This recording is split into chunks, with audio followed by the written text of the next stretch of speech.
Hello dear subscribers, today I will tell you how you can easily use Assistive Touch on your iPhone. So for using it, you just need to go to the settings, and in the settings you need to find accessibility, so it will be under display and brightness. So here you can see accessibility, so just open it. Now you just scroll down until you will see accessibility shortcut, so just open it, and here you will find Assistive Touch.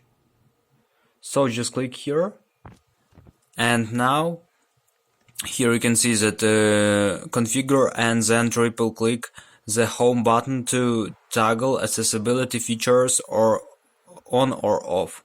So now you just need to click on home button 3 times for using Assistive Touch. So I will click 3 times, and here you can see that appear our Assistive Touch.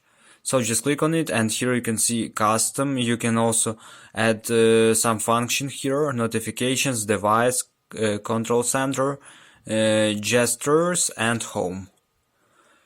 So just click home, and you come back home from for example, from this screen. Just click home and you successfully go to home. So this is how it works.